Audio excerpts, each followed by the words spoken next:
Okay, so it's cold start, but we will soon warm up that cold atmosphere. So thanks you, all of you, to join up here for that side event on transparency in agriculture and land use, so very specific and very important for that COP and in the current context, where we want to share experiences from countries.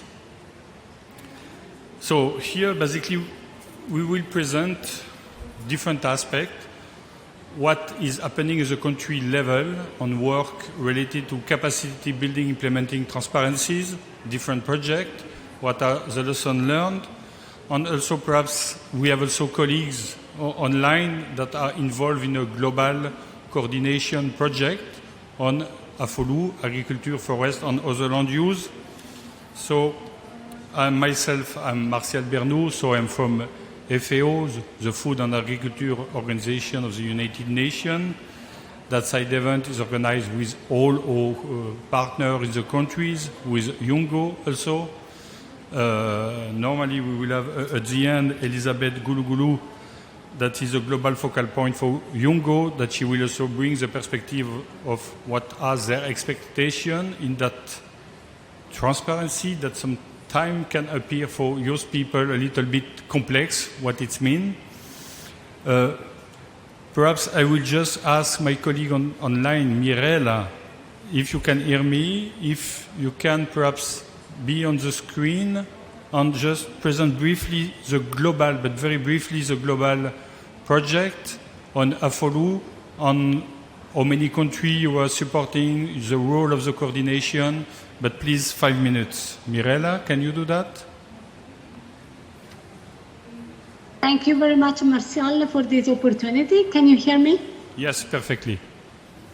Thank you very much. I'm really sorry that something is happening, but okay. Let me just describe a bit the work at FAO on transparency and in the agricultural sector. So actually right now the most financing donor for the support from FAO is from the Capacity Building Initiative Transparency Fund of the GEF. So in FAO we build a portfolio of two global projects. One project is fully oriented on covering the CBAT forest, it's called, looking in particular on the transparency of data of the forest sector.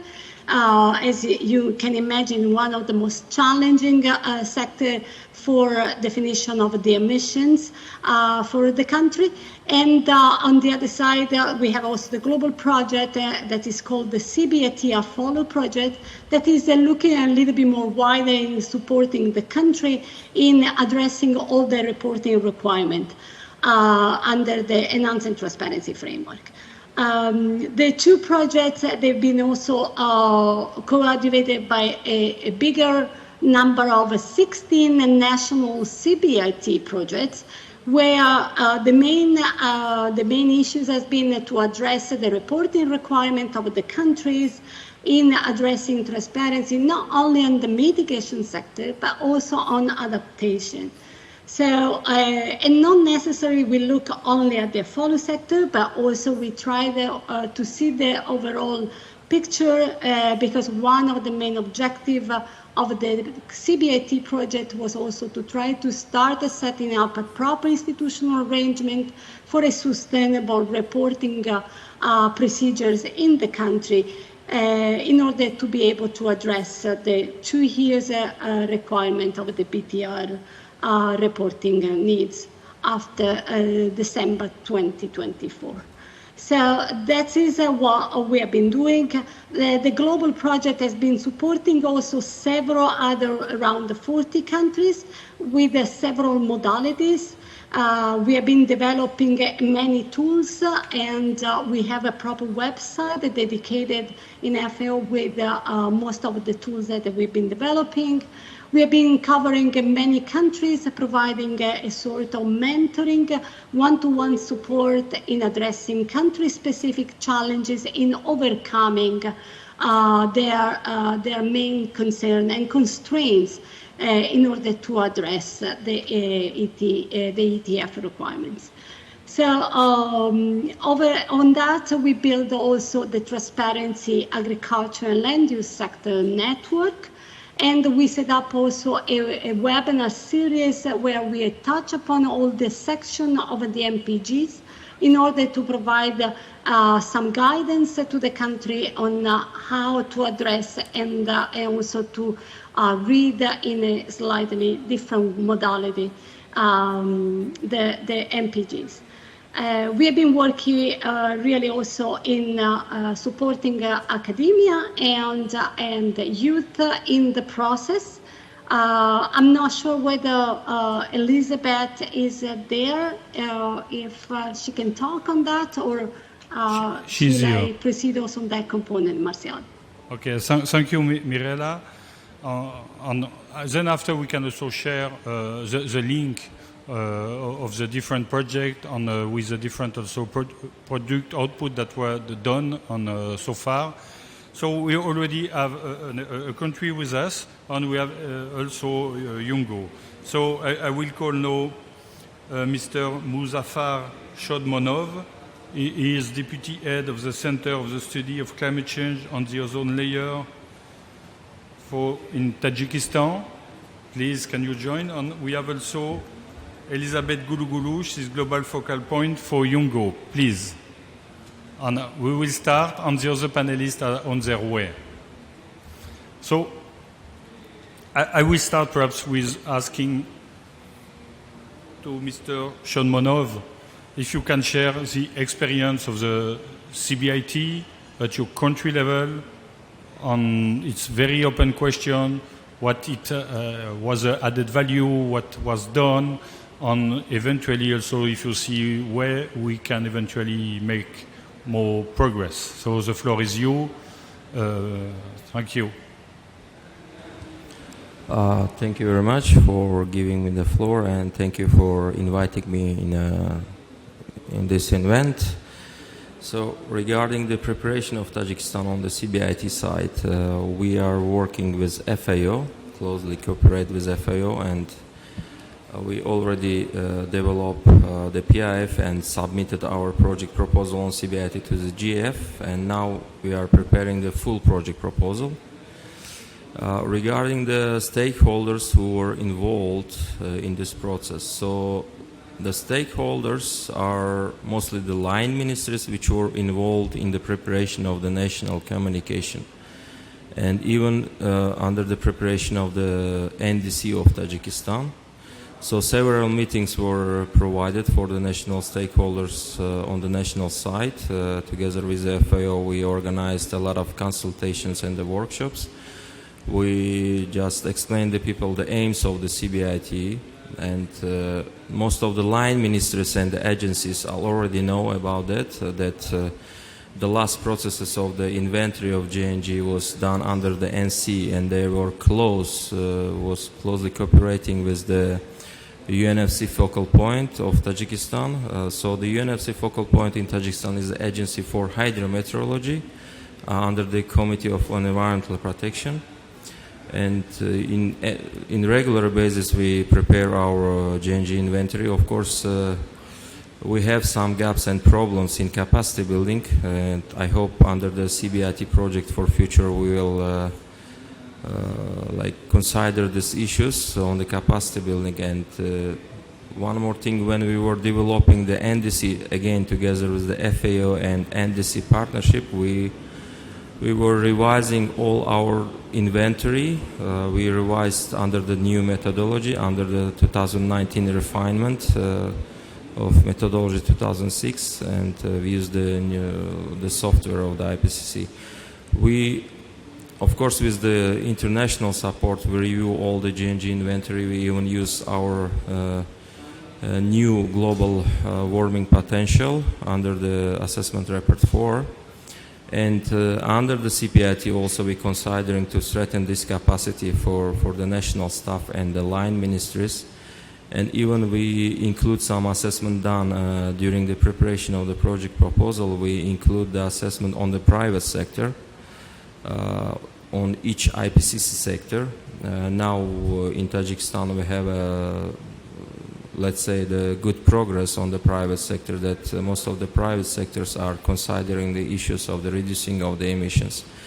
And also the government is considering the public-private partnership on the west side. And we have now see that Tajikistan is opening a lot of private sectors who are dealing with the waste recycle on the national level. So hope with the CBIT project we will raise again the awareness, all the stakeholders in the country, even the private sector will be included in this process. So together with the FAO maybe we will include new tools and the methodologies for the future. Thank you. Thank you so much for showing how you are trying to implement the transparency.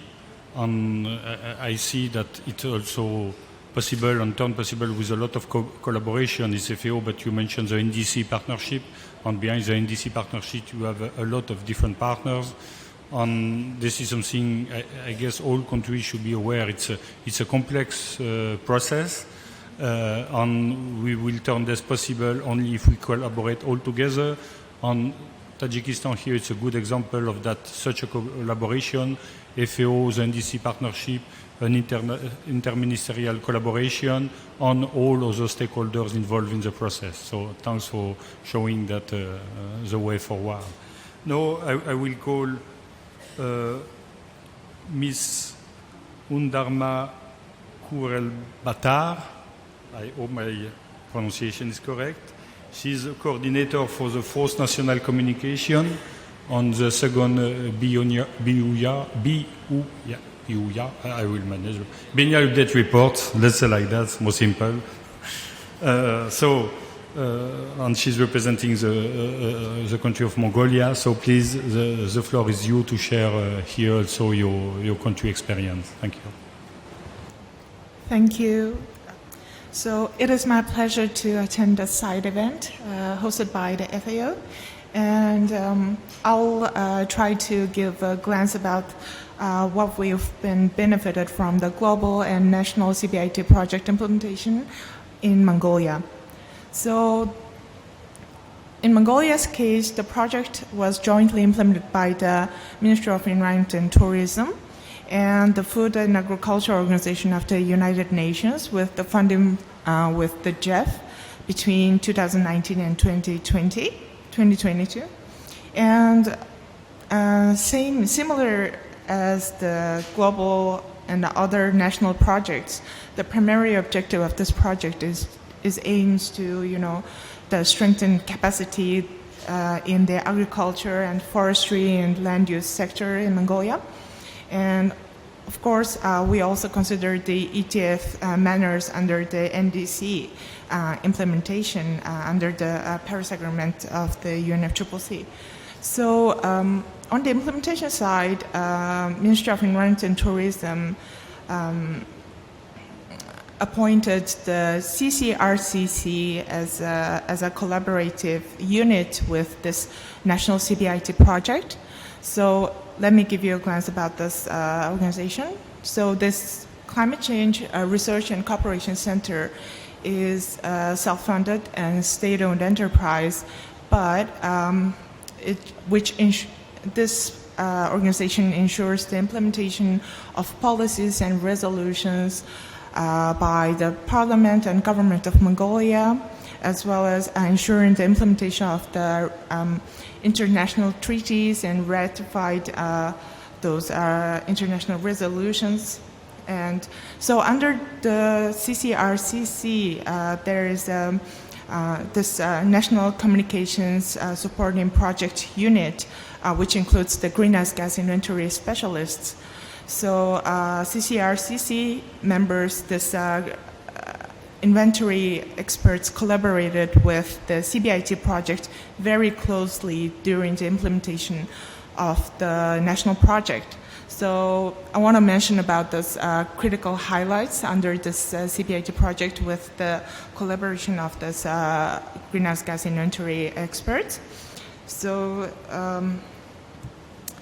So the first one is CBIT Mongolia project and the global CBIT project work together to complete the estimation of annual methane emission factors from cattle and yak interfermentation following the Tier 2 method based on the national livestock statistical data. And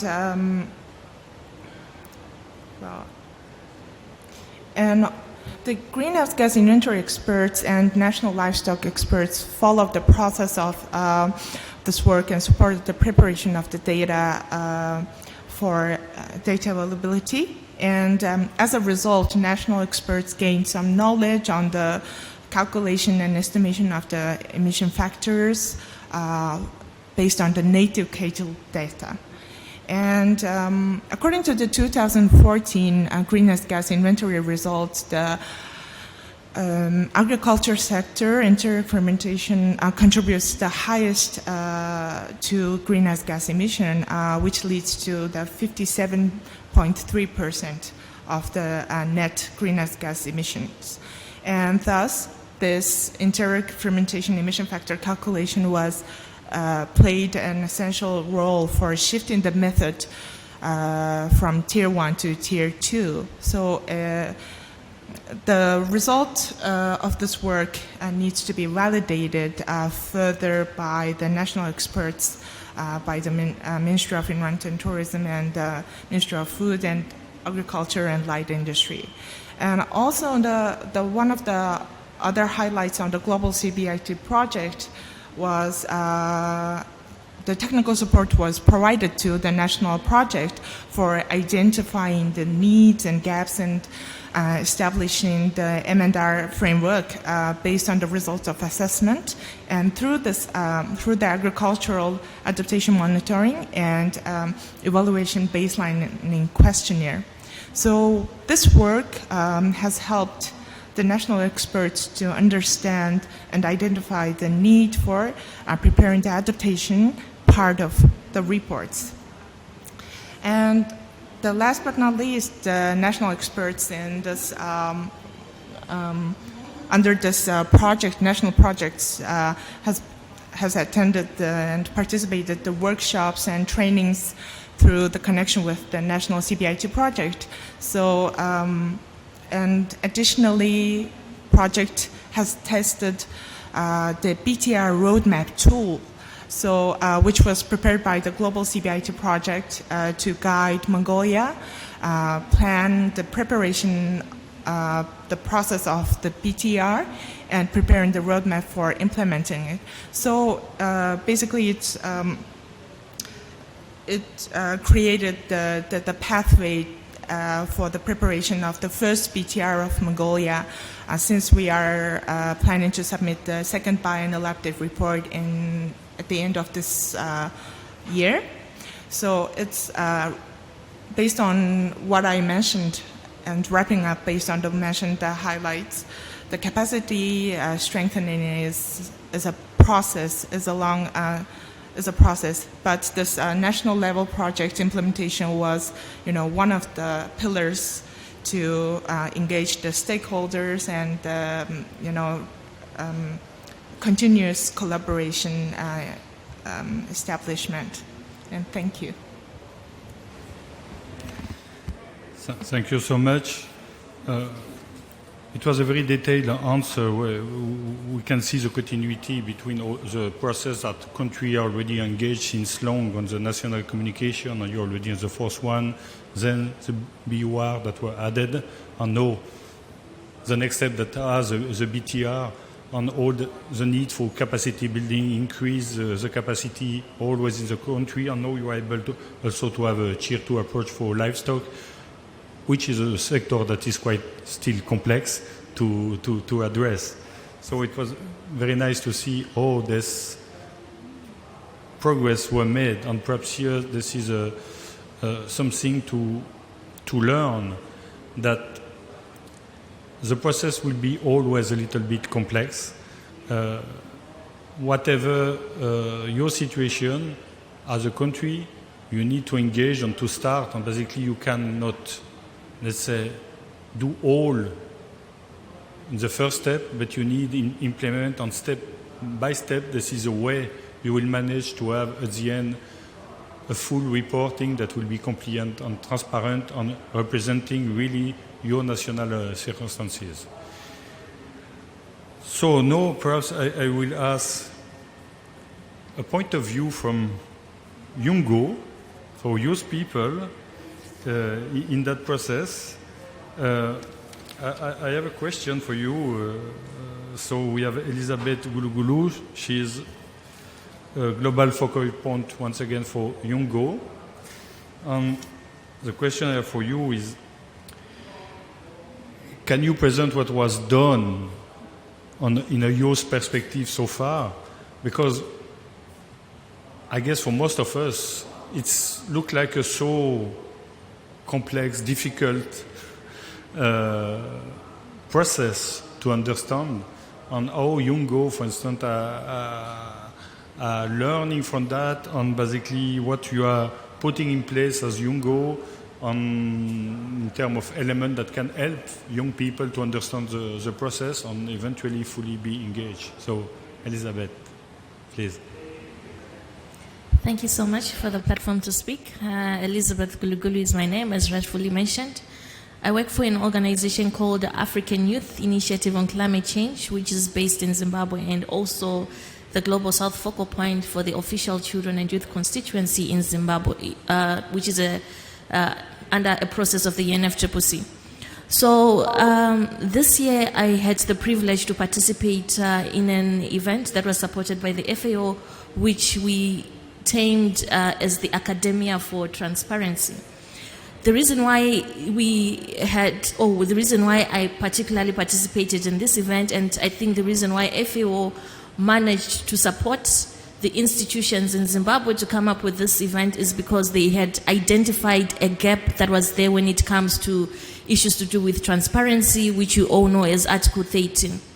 So in this event, it was used as an event to capacitate and also an awareness building initiative on what transparency is, how the academia sector can come into play, and how students can take part into this initiative through researches, making sure that data and information is available. This initiative, it was being led by one of the institutions, but it was not only one, it was a coalition of different universities in Zimbabwe. And you would find that, as you have rightfully mentioned, that this is a very complex and complicated topic. It's not a matter of capacitating the students, but it's also a matter of making sure that the teachers or the lecturers themselves are well capacitated enough so that they can be able to share that information in a more understandable manner to the students, so that they will be able to, make use of the information that they have had. We had, quite a number of virtual interventions, virtual exchanges amongst students themselves, and it was a platform where they could ask how best they can continue with these conversations going forward.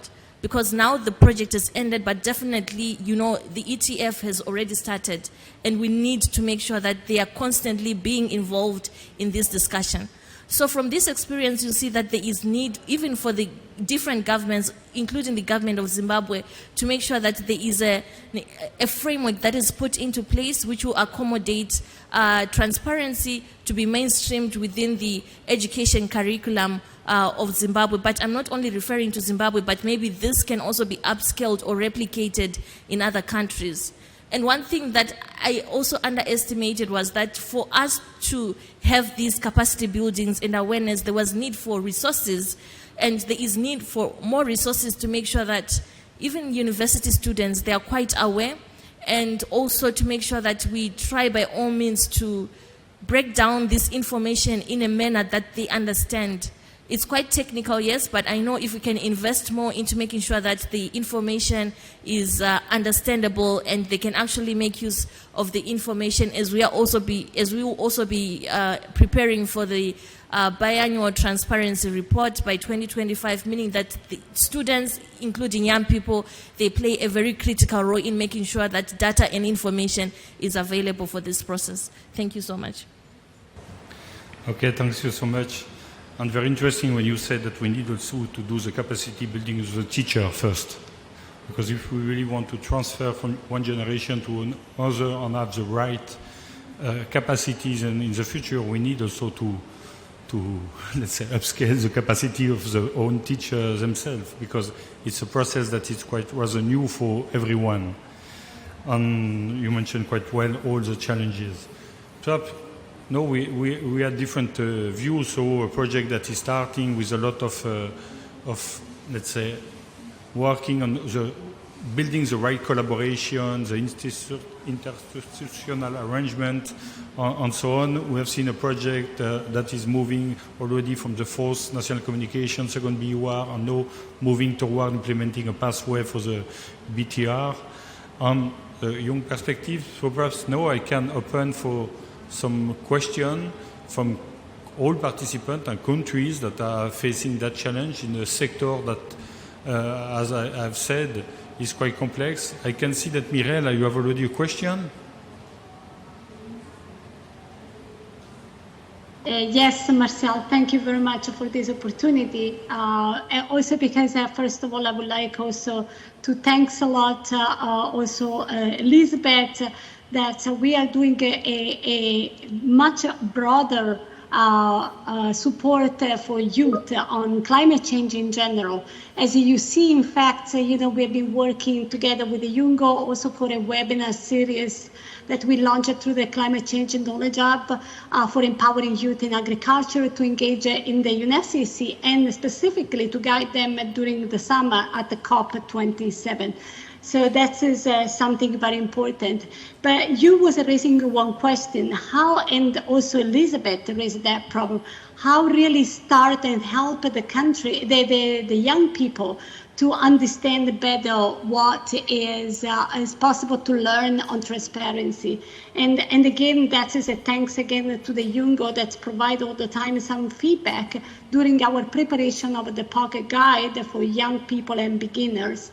That is a very way to demystify a bit the topic of transparency and help really young people to start in approaching this item. Because what we need actually right now, we need really to build a group of teams of new young people expert on the topic of transparency, because they will need really the country to have the young people and the university to support on this process. So sorry for this intervention, but thank you very much for the opportunity.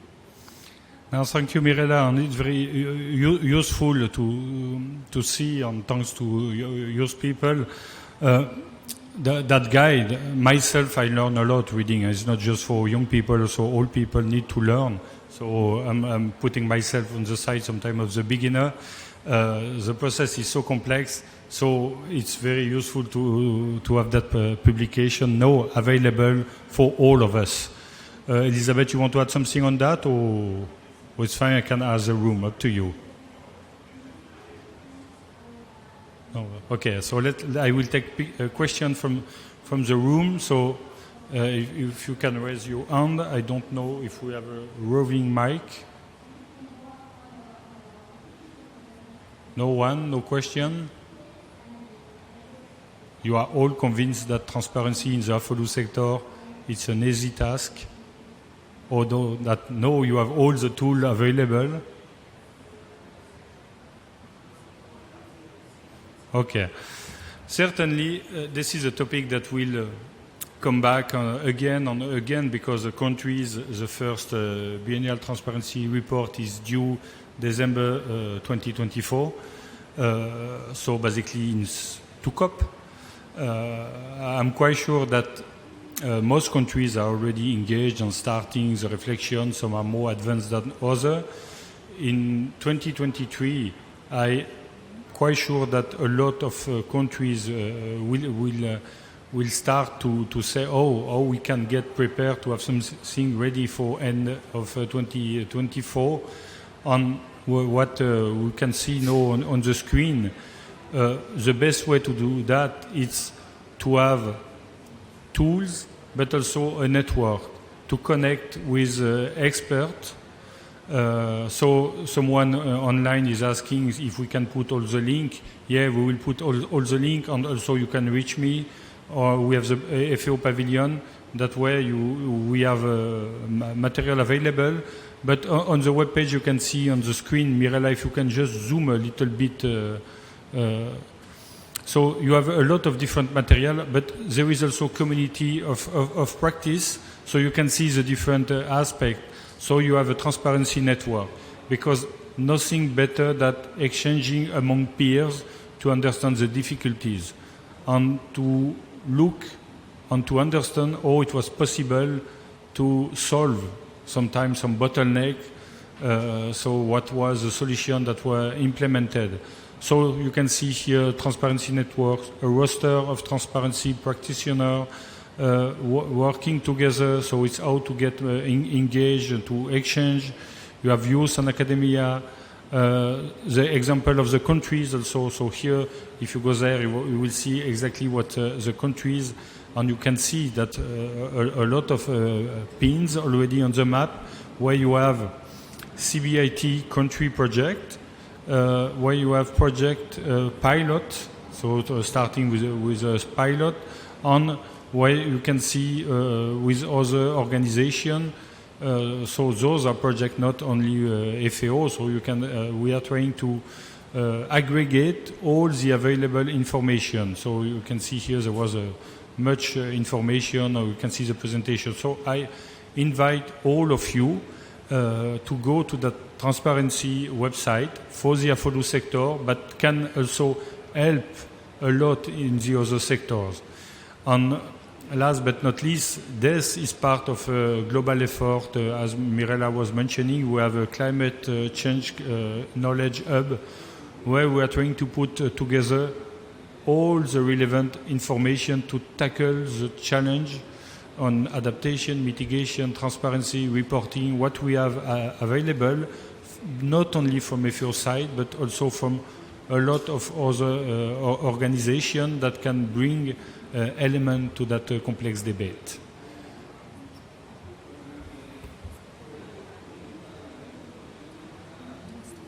Oh, we have Nicaragua that joined us in the room. So we have a chance, a very an interesting chance to learn also from Nicaragua in a different context. So please, if you can join us on the stage.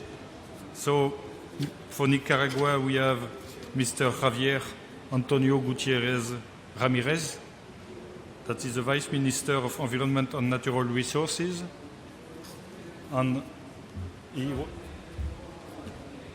no problem. We understand the agenda of Minister, Vice Minister are very, very complex in a COP, with everyone calling you, asking for bilateral, and when you walk in the corridor, you also bump on person that asks you for input. So I have a question for you, if you can add in that debate from Nicaragua, what are the actions that the country is taking to ensure the sustainability of the activities proposed by the CBIT project?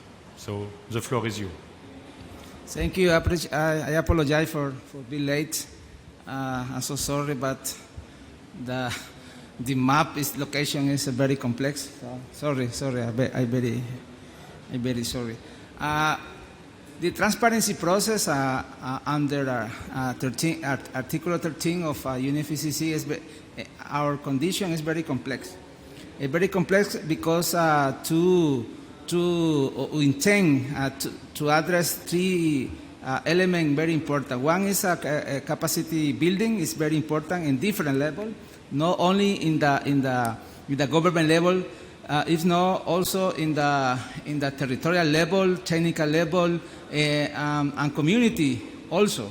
It's very important to expand to democratization information in different levels. This is the principal topic in transparency process. The second one is the methodology. What is the methodology?